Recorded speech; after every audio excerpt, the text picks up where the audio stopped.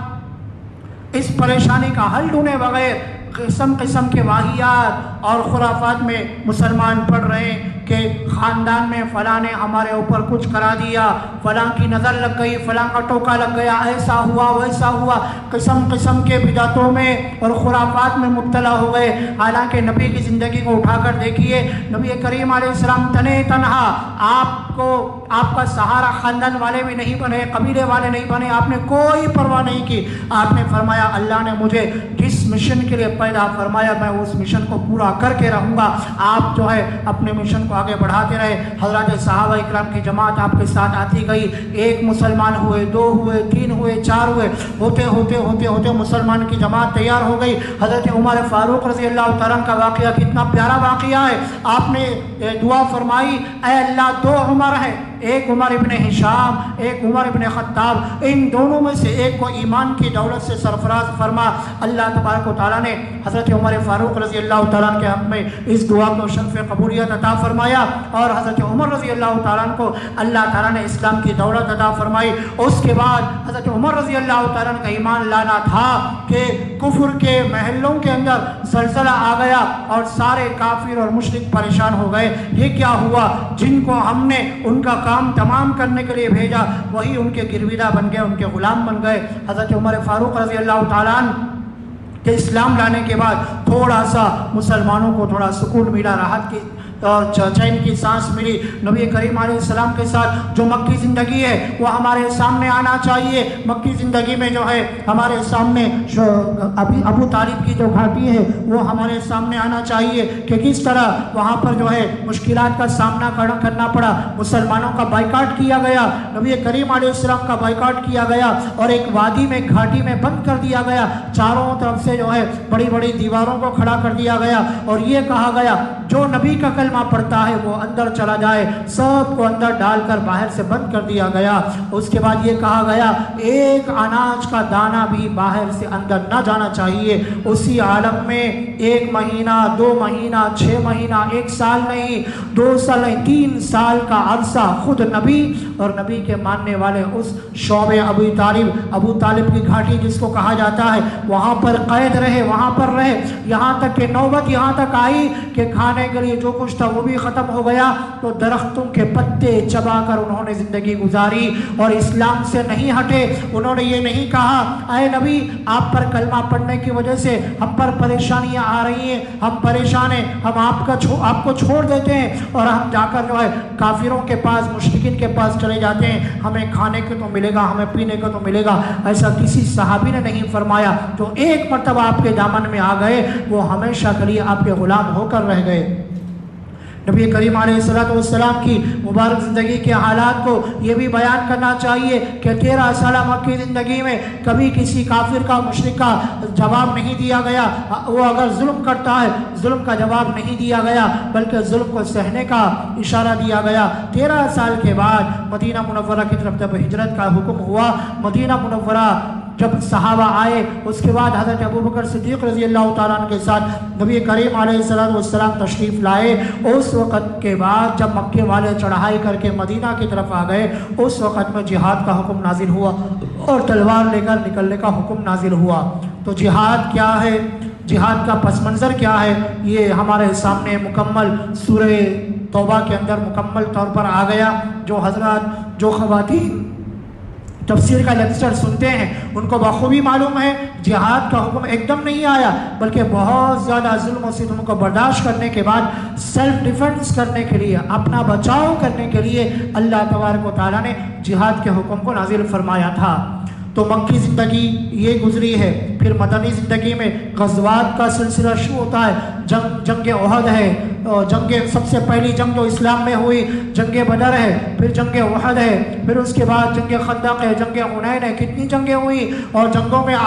خود آپ زخمی ہوئے، آپ کے صحابہ شہید ہوئے، اور اسلام کے لیے کیسی کیسی قربانیاں دی گئی، تب جا کر جو ہے ہمارے اور آپ کے گھروں میں آج الحمدللہ اسلام زندہ ہے۔ ہم کلمہ پڑھنے والے، ہم قرآن کے پڑھنے والے، نبی کریم علیہ السلام کا نام نامی اس میں گرامی لینے والے حضرات گرامی، اس کے پیچھے بہت بڑی قربانیاں ہیں، اس کے پیچھے بہت بڑی صعوبتیں، مشکلات کو برداشت کر کے جو ہے قربانیاں دے کر یہ دین اور یہ مذہب کو، اس اسلام کو ہمارے گھروں کے اندر جو ہے پہنچایا گیا، اور آج ہم گھر بیٹھے مسلمان ہو گئے، اس لیے ہمیں اس کی قدر و قیمت نہیں ہے۔ ربیع الاول کا مہینہ آتا ہے،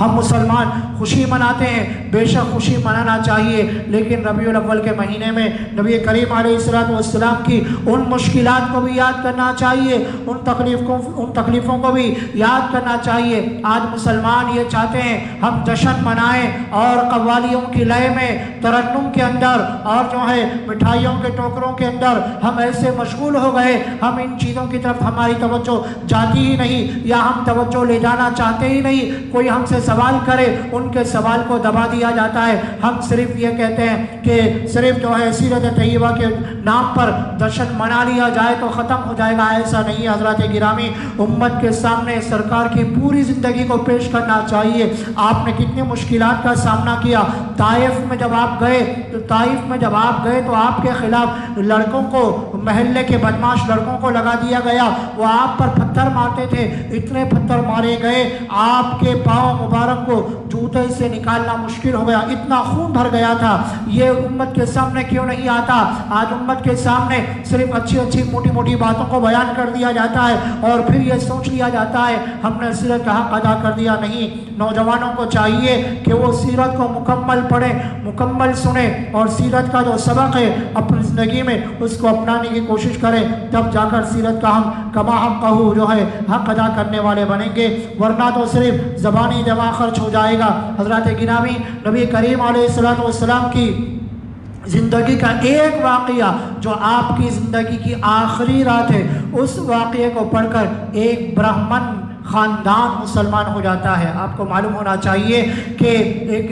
ہندوستان کے مشہور برہمن ڈاکٹر تھا، اس نے کہا الرحیق المختوم، یہ سیرت کے اندر زبردست کتاب ہے،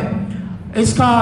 انگریزی میں، تیلگو میں بھی جو ہے ٹرانسلیشن ہوا ہے۔ تو وہ بیان کرتا ہے کہ میں سیرت پڑھتا رہا، ایک رات جب میں بستر پر لیٹا کتاب پڑھ رہا تھا تو میری نظر اس واقعے پر ہوئی کہ جس رات کی صبح میں نبی کریم علیہ السلام دنیا سے پردہ کرنے والے ہیں اور آخری رات ہے، اس وقت میں آپ کے گھر میں چراغ جلانے کے لیے بھی پیسے نہیں تھے، پڑوسی کے گھر سے مانگنا پڑا، ادھار مانگنا پڑا، اور اس سے چراغ جلایا گیا۔ اس واقعے کو پڑھنے کے بعد وہ برہمن ڈاکٹر یہ کہتا ہے اس واقعے نے میری آنکھیں کھول دی کہ دنیا میں جب کوئی لیڈر بنتا ہے، دنیا کے اندر جب کوئی ایک عہدے پر آتا ہے تو اس کی زندگی بدل جاتی ہے۔ پہلے وہ غریب ہوتا ہے تو وہ مالدار بن جاتا ہے، مالدار پر مالدار بنتا چلا جاتا ہے، لکھپتی کروڑ پتی بنتا جاتا ہے۔ یہاں مسلمانوں کے جو لیڈر ہیں، جو پیغمبر ہیں، وہ حالانکہ شہنشاہ کائنات ہیں، اور اللہ تبارک و تعالیٰ نے فرمایا اے پیغمبر اگر آپ اشارہ فرمائے مکے کے پہاڑوں کو سونے کا بنا دوں گا اور آپ کے پیچھے چلنے پر مجبور کر دوں گا۔ نبی کریم علیہ السلام نے ارشاد فرمایا نہیں باری تعالیٰ، مجھے سونا چاندی نہیں چاہیے، مجھے مال و دولت نہیں چاہیے، میں تو امت کا غم اپنے سینے میں لیا ہوا ہوں اور میں امت کے غم میں روتا رہتا ہوں۔ راتوں میں اٹھ کر آپ جو دعائیں مانگتے تھے ان دعاؤں میں یہ تھا یا ربی امتی یا ربی امتی، اے اللہ میری امت کا کیا ہوگا، میری امت کا کیا ہوگا۔ کبھی آپ نے اپنے لیے نہیں مانگا، اپنی اولاد کے لیے نہیں مانگا۔ اگر آپ چاہتے یا اللہ میری اولاد کو مال و دولت عطا فرما، یا اللہ میری اولاد کو لاکھوں روپے عطا فرما، کروڑوں روپے عطا فرما، سونے چاندی کے ڈھیر عطا فرما، آپ اگر مانگتے ضرور عطا کیا جاتا۔ آپ نے نہیں مانگا بلکہ آپ رات میں تنہائی میں سب سو رہے ہیں، آپ اٹھ کر اللہ کے دربار میں نماز میں کھڑے ہوئے ہیں، اتنا زیادہ قیام فرماتے، پاؤں مبارک موٹے موٹے ہو جاتے، ورم آ جاتا، سوجن آ جاتی۔ اما جان عائشہ رضی اللہ تعالیٰ عنہ عرض کرتی ہیں کہ یا رسول اللہ اتنا زیادہ مشقت مت اٹھائیے، اپنے آپ پر رحم فرمائیے، آپ تو بخشے بخشائے ہیں۔ تو آپ نے ارشاد فرمایا اے عائشہ کیا میں اللہ کا شکر گزار بندہ نہ بنوں؟ اللہ نے اتنی نعمتیں مجھے عطا فرمائی، اور راتوں میں آپ اتنا روتے، سینہ مبارک سے ہانڈی کے کھولنے کی طرح آواز آتی، اور روتے روتے اللہ سے دعائیں مانگتے، اے اللہ میری امت کو بخش دیجیے، اللہ میری امت کا کون پوچھنے والا ہوگا، ان کا کون پرسان حال ہوگا۔ امت کے لیے راتوں رات آپ کاٹتے، دعائیں مانگتے، اگر آپ چاہتے مال و دولت کے ڈھیر لگ جاتے، سونے چاندی کے انبار لگ جاتے، لیکن حالت یہ ہے کہ پڑوس کے گھر سے چراغ مانگنا پڑا، اسی چراغ سے جو ہے رات میں گھر میں روشنی کی گئی، ایک چاند سے دوسرے چاند تک چولہا نہیں جلتا تھا، کھجور کی گھٹلیوں پر گزارا کر لیا جاتا، لیکن زبان سے کبھی ناشکری کے الفاظ نہیں آتے، اور آپ شکر گزاری کرتے کہ اللہ ہر حال میں آپ کا شکر ہے۔ یعنی امت کو آپ نے یہ درس دیا، اللہ نے مال عطا فرمایا تو شکر ادا کرو، اللہ نے غریبی عطا فرمائی تو صبر کرو، اور دونوں حالتوں میں اللہ کے بن کر رہو، اللہ سے ہٹ کر جو ہے شیطان کی پیروی میں کبھی مت جاؤ، اللہ ہی کے بن کر رہو، اللہ ہی کی طرف سے ہم آئے ہیں، اللہ ہی کی طرف لوٹ کر جانا ہے، یہ آپ نے امت کو سبق پڑھایا ہے۔ حضرات گرامی، اس واقعے کے پڑھنے کے بعد وہ برہمن اپنی بیوی کو بولتا ہے، دونوں مسلمان ہوتے ہیں، پھر ان کا خاندان بھی مسلمان بن جاتا ہے، یعنی آپ کی سیرت کو پڑھ کر غیر مسلم اسلام پر آ جاتے ہیں، اور ہم مسلمان نبی کریم صلی اللہ علیہ وسلم کی سیرت طیبہ کو پڑھنے کے بعد، سننے کے بعد اگر ہماری زندگی میں تبدیلی نہ آئے، ہماری زندگی میں چینجز نہ آئے، تو پھر کیا فائدہ ہوگا؟ ہمارا صرف کہنا سننا ہوگا، پریکٹیکل عمل میں ہم نہیں آئیں گے، اور لوگوں کے سامنے وہ کردار پیش نہیں کریں گے جو غلامان مصطفیٰ کا کردار ہونا چاہیے۔ حضرات گرامی، ہم سیرت کا حق ادا کرنے والے کبھی بھی نہیں بنیں گے، ہم غلامان رسول ہیں، ہم عاشقان رسول ہیں، اور ہم نے نبی کریم علیہ السلام کے دامن کو تھاما ہے، تو ہماری زندگی جو ہے بے داغ ہونی چاہیے، ہماری جوانی بے داغ ہونی چاہیے، ہماری زندگی صاف و شفاف ہونے چاہیے، ہمارے کاروبار میں ہیرا پھیری نہیں ہونی چاہیے، ہماری زندگی میں جو ہے دوسروں کا حق مارنا نہیں ہونا چاہیے، بہنوں کا حق وراثت میں مارنے والے وہی مسلمان جو سیرت طیبہ کے عنوان سے بیانات کو سنتے ہیں، لیکن بہنوں کو وراثت میں حق سے محروم کر دیتے ہیں، میراث سے محروم کر دیتے ہیں، اور پھر بیٹوں اور بیٹیوں میں فرق کر دیتے ہیں، اور کسی کو چاہنا کسی کو نہ چاہنا، بیٹوں کو چاہنا بیٹیوں کو دھتکار دینا، یہ مسلمانوں کے گھروں سے سننے کو مل رہا ہے۔ وہی مائیں جو بہت زیادہ محبت کرنے والی ہوتی ہیں، جب ساس بنتی ہیں تو ظالم بن جاتی ہیں، بہو پر ظلم چلاتی ہیں، بہو پر حکومت چلاتی ہیں، اور وہی بہو جب ساس بنتی ہے پھر اپنی آنے والی بہو پر ظلم کرتی ہے، حالانکہ ساس اور بہو سب سیرت کے پڑھنے والے، سیرت کے سننے والے ہیں۔ حضرات گرامی، اس سے نہیں ہوگا، بلکہ قرآن میں اللہ تعالیٰ نے فرمایا وَمَا أَرْسَلْنَاكَ إِلَّا رَحْمَةً لِلْعَالَمِينَ، اے پیغمبر ہم نے آپ کو سارے عالم کے لیے رحمت بنا کر بھیجا۔ رحمت کا مطلب یہ ہے ہماری زندگیوں میں رحمت آئے گی تب آئے گی جب ہم نبی کے طریقے پر آئیں گے اور نبی کے سنت پر آئیں گے، ورنہ رحمت صرف جو ہے ہم بولنے والے سننے والے بنیں گے، ہماری زندگیوں میں رحمت نہیں آئے گی جب تک ہم سرکار کے طریقوں پر نہیں آئیں گے۔ نبی کریم علیہ السلام کا امت کا یہ حق ہے آپ پر کہ آپ کی اطاعت کی جائے، آپ کی فرما برداری کی جائے، آپ سے محبت کی جائے، اور آپ پر درود و سلام پیش کیا جائے، یہ سب جو ہے امت کا آپ نبی کریم علیہ السلام پر حق بنتا ہے۔ اس لیے ہمیں چاہیے ایسے عظیم نبی جب اللہ نے ہمیں عطا فرمائے تو شکرانے میں ہم اللہ کا شکر ادا کریں کہ اللہ آپ کا شکر ہے، آپ نے ہمیں اس امت میں پیدا فرمایا اور ایسے عظیم نبی کی امت میں پیدا فرمایا۔ ہم ضرور نبی کی اطاعت کریں گے، نبی کی فرما برداری کریں گے، اور اس کا پہلا سبق ہم اپنے گھروں سے شروع کریں گے۔ ہمارے گھروں کے اندر ناچ گانے میوزک کو ہم بند کریں گے، نمازوں کی پابندی کریں گے، ہم خود بھی کریں گے، اپنی اولاد کو بھی نمازوں کی پابندی کرائیں گے، اور ہمارے گھروں میں دینداری کا ماحول ہم پیدا کریں گے۔ حضرات گرامی، نبی کریم علیہ السلام نے ارشاد فرمایا نکاح کو آسان کرو، اتنا آسان کرو زنا مشکل ہو جائے، یہ نبی کا فرمان ہے۔ آج امت اس پر کتنا عمل کر رہی ہے یہ ہمارے سامنے ہے۔ ہمارے سامنے واقعات ہیں جہاں پر منہ کھول کر جہیز مانگا جاتا ہے، 10 لاکھ 15 لاکھ کا جہیز مانگا جاتا ہے، گھوڑے جوڑے کی رقم مانگی جاتی ہے، فرنیچر مانگا جاتا ہے، اور پھر سونا چاندی مانگا جاتا ہے، روپے پیسے مانگے جاتے ہیں، اور اس کے بعد اس میں کچھ کمی کی گئی تو بہو پر ظلم کیا جاتا ہے اور بہو کو تانے برداشت کرنا پڑتا ہے۔ یہاں تک کہ ایسا کلچر آ گیا، آج لوگ لیو ان میں رہنا پسند کر رہے ہیں، نکاح کرنا پسند نہیں کر رہے ہیں، کیونکہ باپ کے پاس پیسے نہیں ہیں کہ وہ شادی کرے۔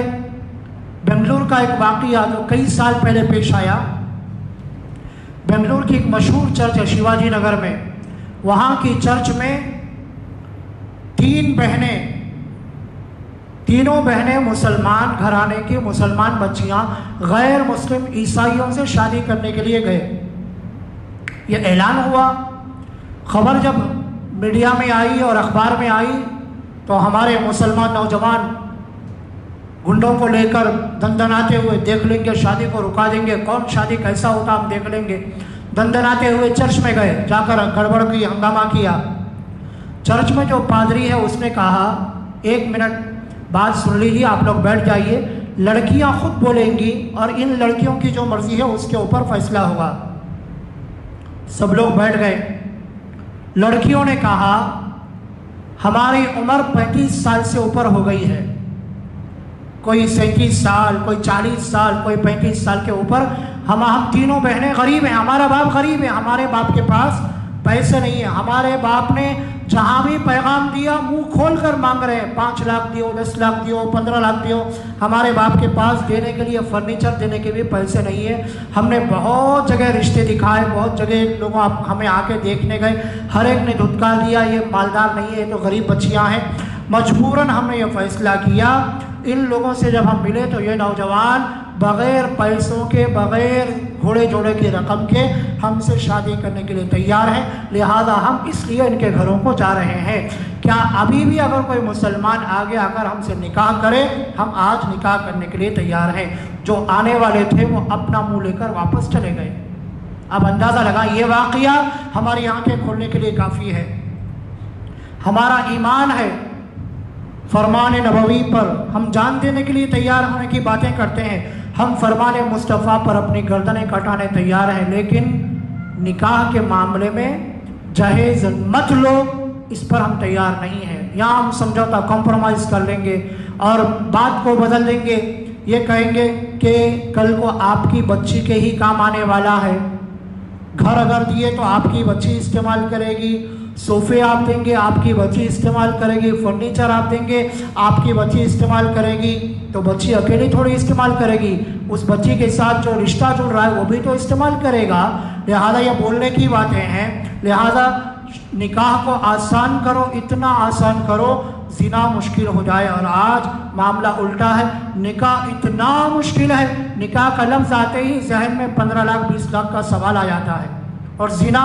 آسان ہو گیا، ہر گلی کوچے میں زنا عام ہو رہا ہے، ہر گھر میں جو ہے تقریباً مسلمانوں کے گھروں میں یہ بات عام ہو گئی ہے۔ تو مطلب یہ نکلا، کہنا سننا تو ہو رہا ہے، پریکٹیکل میدان میں 0 اور 0 کا نمبر آ رہا ہے۔ تو اگر ایسا چلے گا تو تبدیلی کہاں سے آئے گی اور چینجز کہاں سے آئیں گے؟ اس لیے ہمیں چاہیے ہماری شادی بیاہ کے اندر جو قسم قسم کے رسوم و رواج ہوتے ہیں ان کو ہم ختم کریں اور فضول خرچی سے ہم بچیں، اور ہم اپنی شادی اور بیاہ میں، نکاح میں اسلامی شریعت کے مطابق ہم شادی بیاہ کریں تاکہ اس کے اندر برکت رہے، خیر رہے۔ ہم بڑے مولانا کو بلاتے ہیں، مفتی صاحب کو بلاتے ہیں، آپ نکاح پڑھائیے، دعا کیجئے کہ جوڑے میں برکت ہو۔ حالانکہ مفتی صاحب دعا کرنے سے کیا ہوگا، پہلے سے وہاں پر سنتوں کا جنازہ نکالا جا چکا، آرکیسٹرا لگا ہوا ہے، میوزک اور بینڈ باجا چل رہا ہے، ایسے عالم میں مفتی صاحب کی دعا کیا کرے گی؟ اللہ بھی ناراض، اللہ کے رسول بھی ناراض۔ ایسی شادی میں کعبے کے امام کو بھی بلا کر دعا کرا لی جائے تو بھی دعا قبول نہیں ہوگی، کیونکہ جس نکاح سے اللہ ناراض اور اللہ کے رسول صلی اللہ علیہ وسلم ناراض ہیں، وہاں کسی اور کی دعا کیا کام کرے گی؟ اس لیے نکاح کے علاوہ دوسری تقریبات میں بھی آپ دیکھ لیں، وہاں پر غیروں کے رسم و رواج کو اپنایا جا رہا ہے، اور مسلمان نبی کا کلمہ پڑھنے والا، نبی کا نام لینے والا، لیکن نبی کے سنتوں کو اپنانے آج تیار نہیں ہے۔ ہمارے گھروں میں ماحول ایسا آ گیا ہے، ہمارے بچوں کی جو ہیئر کٹنگ ہے وہ دیکھ لیں، دل دادا اور عاشق ہیں کرکٹر پر، فلم سٹاروں پر، ٹک ٹاک کے جو لوگ ہیں ان کے اوپر ہمارے اولاد فدا ہے۔ اور نبی کریم علیہ السلام کے بارے میں پوچھا جائے، اگر کسی کو پوچھا جائے ہمارے پیغمبر کا نام کیا ہے، تو ہمارے پیغمبر کا نام صلی اللہ علیہ وسلم کہیں گے۔ کوئی کہے گا ہمارے پیغمبر کا نام حضور ہے، حالانکہ حضور اور صلی اللہ علیہ وسلم آپ کا نام نہیں ہے، آپ کا نام تو محمد ہے، آپ کا نام تو احمد ہے، صلی اللہ علیہ وسلم تو درود ہے۔ انگلش میں پیس بی اپون ہم کہیں گے، اور عربی میں صلی اللہ علیہ وسلم کہیں گے، یعنی درود کو اپنا نام سمجھ لیا گیا۔ آپ کا بہت سے مسلمانوں کو یہ پتہ ہی نہیں کہ نبی کسے کہتے ہیں، نبوت اور رسالت کا منصب کیا ہوتا ہے، صحابی کسے کہتے ہیں، صحابیہ کسے کہتے ہیں، کب رضی اللہ عنہ پڑھنا ہے، کب رضی اللہ عنہا پڑھنا ہے، کب رضی اللہ عنہما پڑھنا ہے، کب رضی اللہ عنہم پڑھنا ہے، علیہ السلام کا پڑھنا ہے، علیہم السلام کا پڑھنا ہے، کچھ پتہ نہیں ہے۔ بس یہ کہتے ہیں ہمیں سب معلوم، اسلام بھی معلوم، قرآن بھی معلوم، شریعت بھی معلوم، تجوید بھی معلوم، سب ہمارے کو سب آتا، ہمیں سب پتہ ہے۔ یہ جو چیز ہے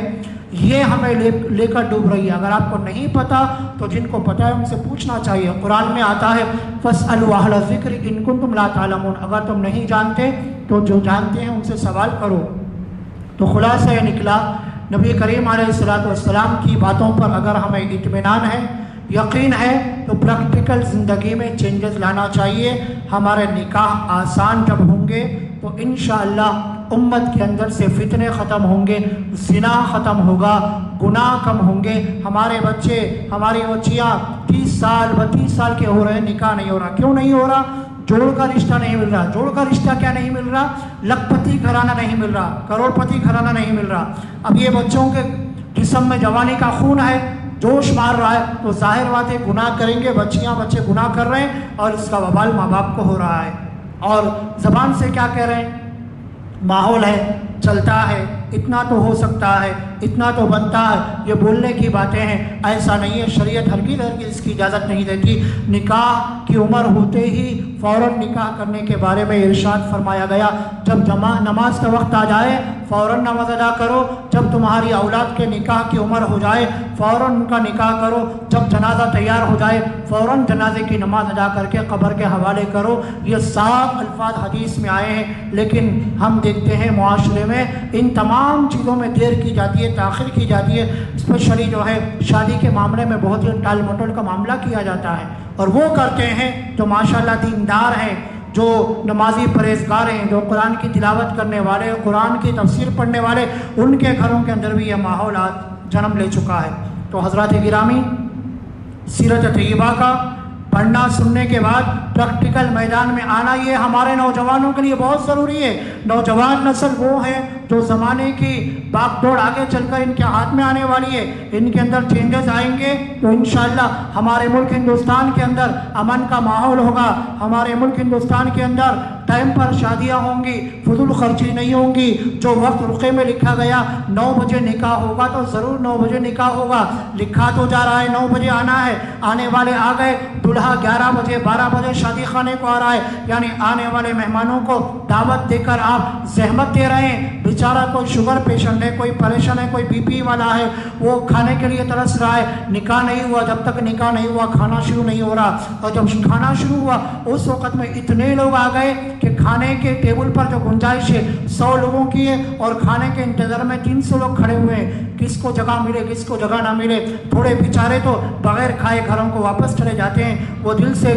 سے زبان سے تو کچھ نہیں بولتے، لیکن دل ان کا دکھ جاتا ہے کہ کاش میں ایسی دعوت میں نہ آتا تو اچھا ہوتا۔ حضرات گرامی، یہ وعدہ خلافی ہے۔ جو وعدہ آپ نے کیا کہ شادی فلاں وقت ہوگی، نکاح فلاں وقت ہوگا، اس وقت میں آپ نکاح پڑھا دیجئے اور نکاح کر دیجئے۔ ایسا وعدہ خلافی کرنا جھوٹ بولنا اور جو ہے نکاح کے اندر جہیز کے نام پر رسم و رواج کرنا یہ مسلمانوں کو ہرگز زبا نہیں دیتا اور یہ اسلامی تعلیمات کا سراسر خلاف ہے۔ نبی کریم علیہ السلام کے ارشادات اور فرمودات پر جان دینا اور آپ کے ارشادات کو کما حق ماننا یہ امت کا فریضہ ہے۔ اس کے بعد نمبر آتا ہے آپ کی اطاعت کا۔ آپ کی اطاعت کا مطلب ہے کہ آپ نے فرما دیا بس مجھے کرنا ہے۔ آپ نے ارشاد فرمایا نماز پڑھنے میں برکت ہے، ہر امتی کو یقین کرنا چاہیے کہ بے شک نماز پڑھنے میں برکت ہے۔ قرآن پڑھنے میں آپ نے فرمایا قرآن پڑھنے میں برکت ہے، ہمارا یقین ہونا چاہیے بے شک قرآن پڑھنے میں برکت ہے۔ آپ نے ارشاد فرمایا یہ کام ایسے کرو تو ضرور یہ کام ہم ایسے ہی کریں گے، یہ نہیں کہ میری سمجھ میں آیا تو میں کروں گا، میری مرضی میں آیا تو میں کروں گا، یہ اگر کہیں گے اس کو اطاعت نہیں کہتے۔ حضرت عبداللہ بن رواحہ رضی اللہ تعالیٰ عنہ زبردست صحابی ہیں۔ ایک مرتبہ آپ نے بلایا اور یہ فرمایا اے عبداللہ لشکر کو تیار کرو اور جمعے کی نماز فلاں علاقے میں جا کر پڑھنا۔ حضرت عبداللہ بن رواحہ رضی اللہ تعالیٰ نے اس ساتھیوں کو جمع فرمایا، جمع کر کے فرمایا تم لوگ نکلو میں تمہارے پیچھے پہنچ جاؤں گا۔ وہ لوگ نکل گئے۔ جمعے کے خطبے میں آپ نے دیکھا عبداللہ بن رواحہ رضی اللہ تعالیٰ عنہ مصلیوں کے بیچ میں بیٹھے ہوئے ہیں۔ خطبے کے بعد نماز کے بعد آپ نے ان کو بلایا، پوچھا کیا بات ہے، میں نے تو تم کو فجر کی نماز کے بعد کہہ دیا تھا کہ فلاں علاقے میں جا کر نماز ادا کرنا۔ انہوں نے عرض کیا یا رسول اللہ جمعے کا دن ہے، جمعے کی نماز، آپ کا خطبہ، آپ کی نماز، آپ کے پیچھے نماز پڑھنے کا جو ثواب ہے میں اس کے لالچ میں رک گیا، میں نے تمام ساتھیوں کو بول دیا وہ چلے گئے ہیں اور میں آپ کے پیچھے آپ کی امامت میں نماز ادا کرنے کا جو ثواب ہے وہ حاصل کرنے کے لیے میں رک گیا۔ نبی کریم علیہ السلام جب غصے میں آتے تو ایسا تیش آ جاتا کہ جیسے انار کا رنگ لال ہوتا ہے ویسے آپ کا چہرہ انور لال ہو جاتا۔ یہ جواب سننے کے بعد آپ نے ارشاد فرمایا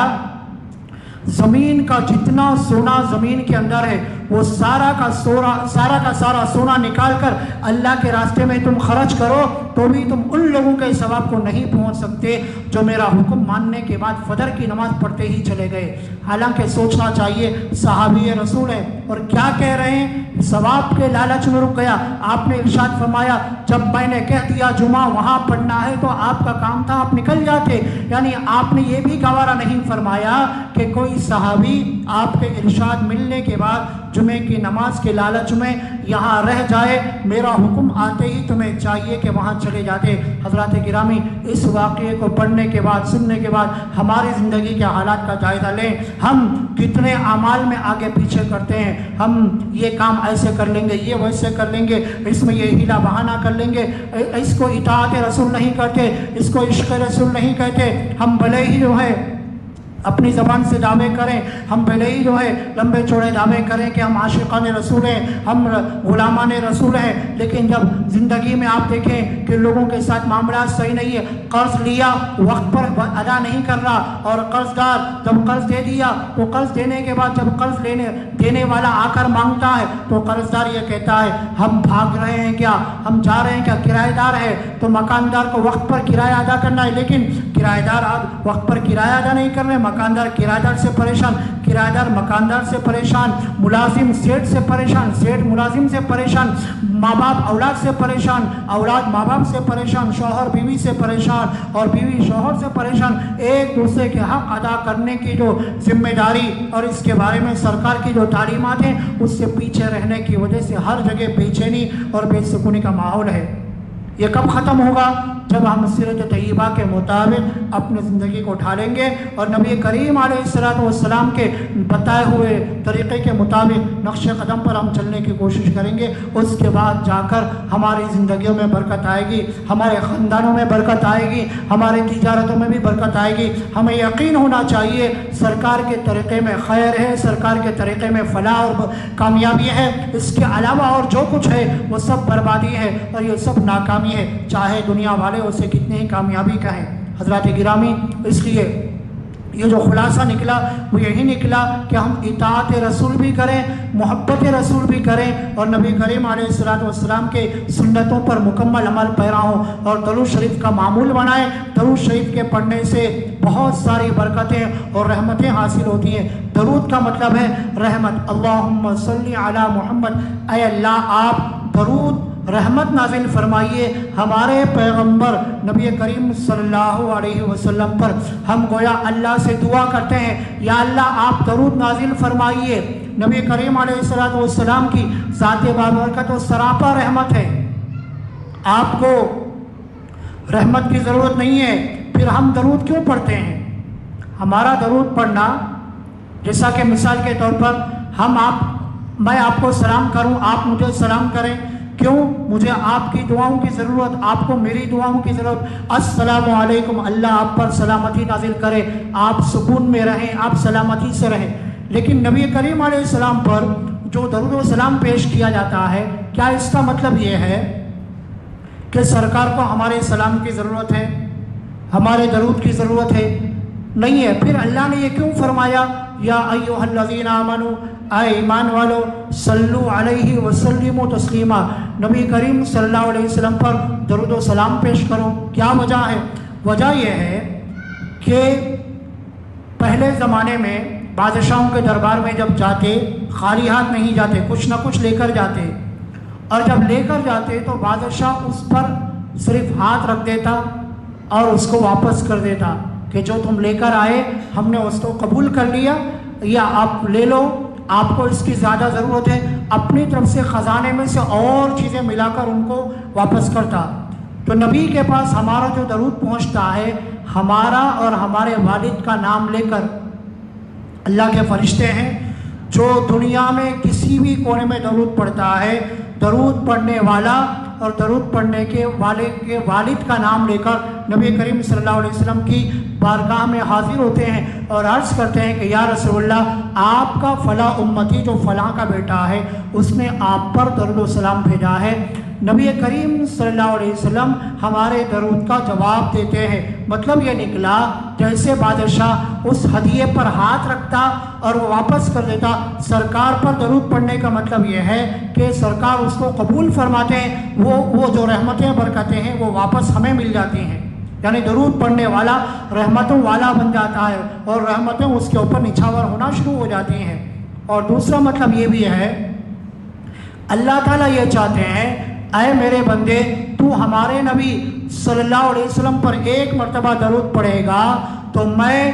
10 مرتبہ تجھ پر رحمت بھیجوں گا، تیرے 10 گناہوں کو معاف کروں گا، 10 نیکیوں کا اضافہ کروں گا، تیری 10 ضرورتوں کو پورا کروں گا۔ یعنی نبی پر درود پڑھنے میں فائدہ ہمارا ہے، ہمارے گناہ مٹ رہے ہیں، ہماری نیکیاں بڑھ رہی ہیں، ہمارے درجے بلند ہو رہے ہیں، ہماری ضرورتوں کی تکمیل ہو رہی ہے۔ تو درود پڑھنے کا مطلب یہ نہیں کہ نبی کو ہمارے درود کی ضرورت ہے، بلکہ درود پڑھنے کا مطلب یہ ہے نبی پر درود پڑھنے کی برکت سے اللہ تعالی ہماری زندگیوں میں برکت دیتے ہیں، ہمارے مال میں برکت دیتے ہیں، ہماری اولاد میں اللہ برکت دیتے ہیں، اور ہمارے وقت میں اللہ برکت دیتے ہیں، اور ہمارے اعمال نامے سے گناہوں کو مٹا دیا جاتا ہے اور نیکیوں کو لکھا جاتا ہے۔ اس لیے ہر امتی کو چاہیے دن میں 100 مرتبہ، 200 مرتبہ، 300 مرتبہ، 1000 مرتبہ، جتنا درود پڑھ سکتا ہے درود پڑھنے کو اپنا معمول بنائے۔ ایک مرتبہ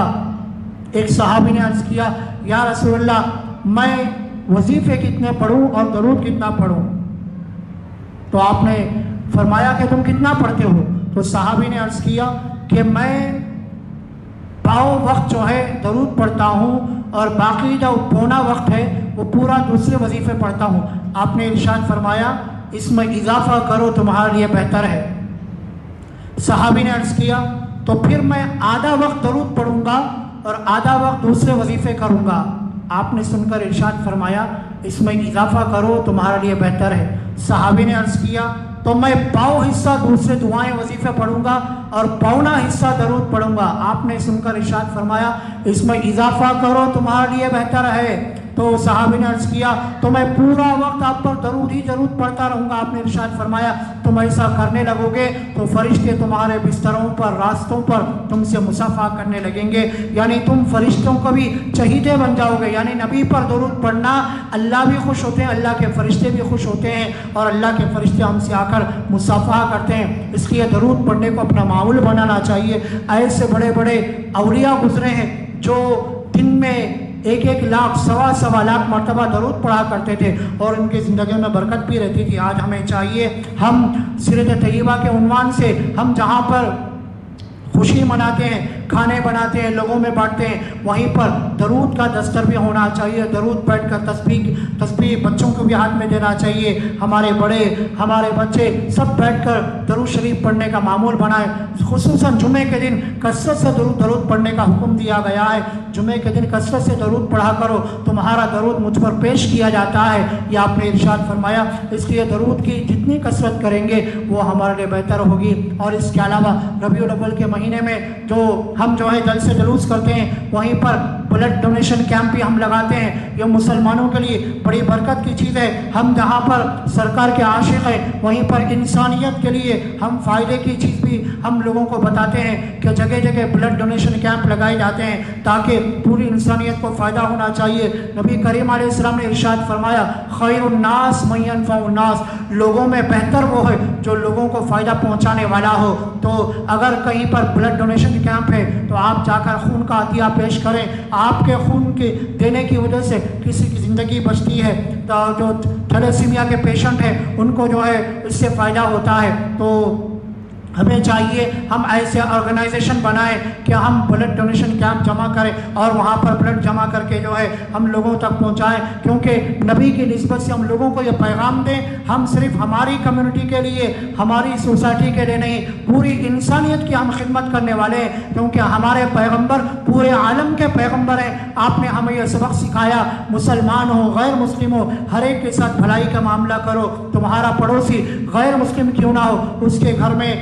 سالن بنائے تو اس کے گھر میں سالن بھیجو، تمہارے گھر میں کچھ اچھا پکائے اس کا بھی خیال کرو، دعوت میں بلاؤ، اس کے ساتھ اچھا معاملہ کرو۔ یہ پریکٹیکل ہم ایسی زندگی ہم لوگوں کے سامنے نمونہ پیش کریں گے تو لوگ اسلام کی طرف خود بخود آئیں گے۔ یہ بولنے کی ضرورت نہیں ہے کہ اسلام سچا مذہب ہے، اسلام اونچا مذہب ہے، ہمارا کردار یہ گواہی دینا چاہیے واقعتاً اسلام اونچا مذہب ہے، اور اسلام کے ماننے والے بڑے کردار کے غازی ہوتے ہیں۔ وہ صرف گفتار کے نہیں بلکہ کردار کے غازی بنتے ہیں، وہ عملی میدان میں آتے ہیں، پوری انسانیت کی خدمت کرنے والے ہوتے ہیں۔ مسلمان جہاں رہتے ہیں وہاں پر کچرا نہیں رہتا، مسلمان جہاں رہتے ہیں وہاں صفائی ستھرائی کا خیال کیا جاتا ہے، مسلمان جس مارکیٹ میں رہتے ہیں ماشاءاللہ وہاں پر بھائی چارگی رہتی ہے، وہاں لڑائی جھگڑے نہیں ہوتے، مسلمان جہاں کاروبار کرتے ہیں وہاں ہیرا پھیری نہیں ہوتی، مسلمان کبھی جھوٹ نہیں بولتے، مسلمان کبھی فریب نہیں کرتے۔ ایسا غیر مسلم بولنے پر مجبور ہو جائیں،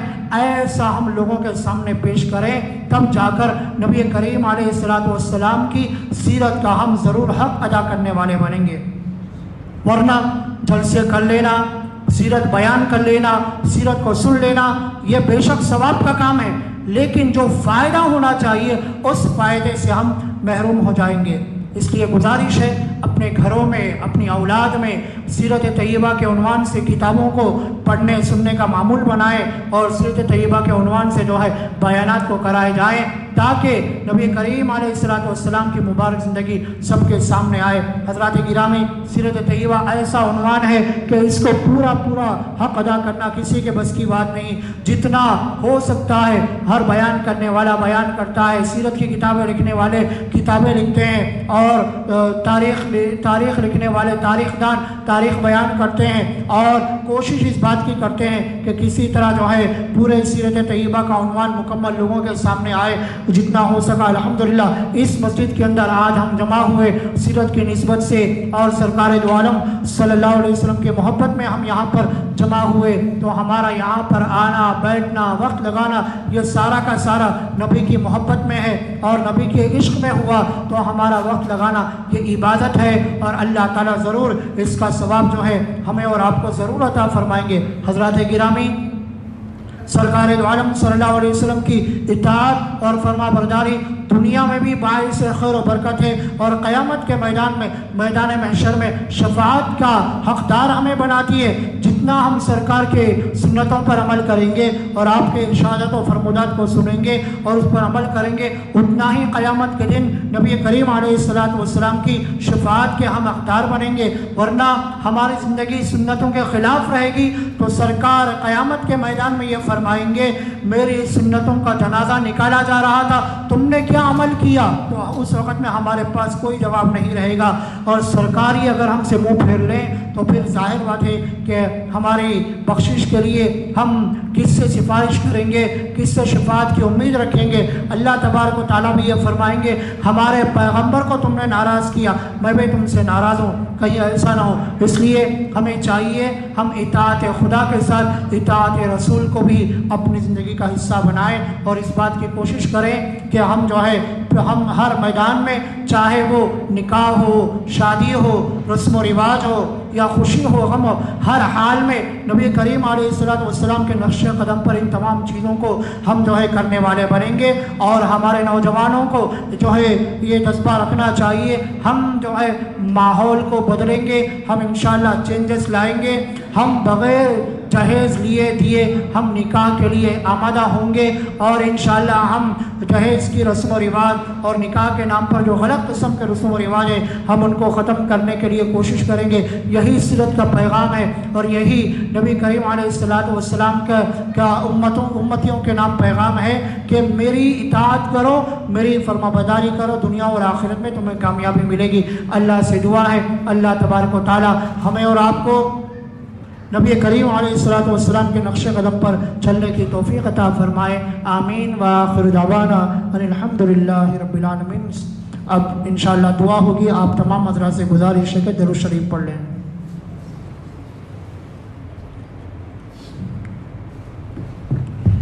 الحمدللہ رب العالمین، اللہم صلی علی سیدنا محمد وعلی آل سیدنا محمد وبارک وسلم۔ ربنا ظلمنا انفسنا وإن لم تغفر لنا وترحمنا لنكونن من الخاسرین۔ ربنا آتنا فی الدنیا حسنة وفی الآخرة حسنة وقنا عذاب النار۔ سمعنا وأطعنا غفرانك ربنا وإلیک المصیر۔ اللہم اغفر لنا وللمؤمنین والمؤمنات والمسلمین والمسلمات الأحياء منهم والأموات۔ اللهم احفظنا من كل بلاء الدنيا وعذاب الآخرة۔ پروردگار عالم ہمارے گناہوں کو معاف فرما، ہماری خطاؤں سے درگزر کا معاملہ فرما۔ ساری دنیا میں جہاں بھی مسلمان پریشان حال ہے یا اللہ ان تمام کی پریشانوں کو دور فرما، جو مقروض ہیں یا اللہ ان کے قرضوں کی ادائیگی کی شکل صورت مہیا فرما۔ یا اللہ تمام مسلمانوں کو دن دوگنی رات چوگنی ترقی کرنے کی توفیق عطا فرما، کاروبار میں تجارت میں خیر و برکت عطا فرما، آمدنی کے ذرائع کے اندر اضافہ عطا فرما۔ ہم تمام کو 5 وقت کی نماز جماعت سے مسجد میں پابندی سے روزانہ ادا کرتے رہنے کی توفیق عطا فرما۔ قرآن کریم کی تلاوت کرنے، قرآن کے لیے وقت نکالنے اور قرآن کو سمجھ کر پڑھنے کی توفیق عطا فرما۔ ہماری اولاد کو دینی اور دنیاوی دونوں تعلیم سے آراستہ کرنے کی توفیق عطا فرما۔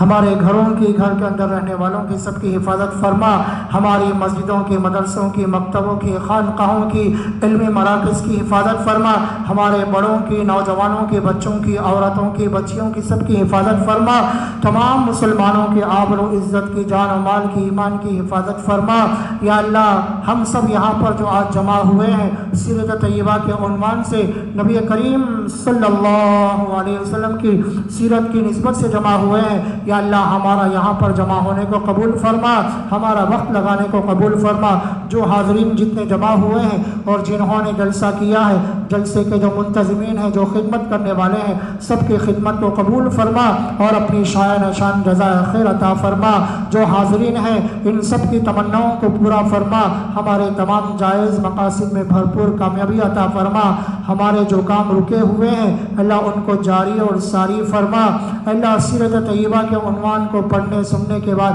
عملی میدان میں آگے بڑھنے کی توفیق عطا فرما، نبی کریم صلی اللہ علیہ وسلم کی سنتوں سے عشق و محبت پیدا کرنے کی توفیق عطا فرما، یا اللہ سرکار کے طریقے پر یا اللہ عمل کرنے کی توفیق عطا فرما، ہمارے تمام رسوم و رواج کو اسلامی شریعت کے مطابق بنانے کی توفیق عطا فرما، اے اللہ غیر اسلامی طریقوں تہواروں سے ہماری اور پورے امت مسلمہ کی حفاظت فرما، یا اللہ غزہ میں فلسطین میں جہاں مظلوم مسلمان ہیں اللہ ان تمام کی نصرت و مدد فرما، اللہ غیبی مدد فرما، ظالموں کو ظلم کی سزا عطا فرما، مظلوم مسلمانوں کی مدد فرما، اے اللہ اپنے فضل و کرم سے جو ہم نے مانگا وہ عطا فرما، جو نہیں مانگ سکے ہمارے حق میں بہتر ہے وہ بھی ہمیں عطا فرما، ہمارے والدین، ہمارے اساتذہ، ہماری اولاد میں، ہمارے رشتہ داروں میں، ہمارے چاہنے والوں میں جو بیمار ہیں ان تمام کو شفاء کلی عطا فرما،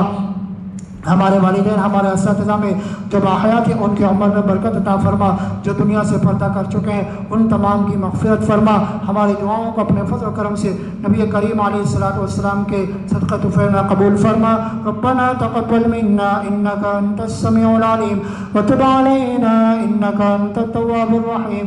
صل وسلم وبارك على سيدنا وحبيبنا وشفيعنا ومولانا محمد وعلى آله وأصحابه وبارك وسلم تسليما كثيرا كثيرا، سبحان ربك رب العزة عما يصفون وسلام على المرسلين والحمد لله رب العالمين. سبحان الله وبحمده، سبحانك اللهم وبحمدك، نشهد أن لا إله إلا أنت، نستغفرك ونتوب إليك.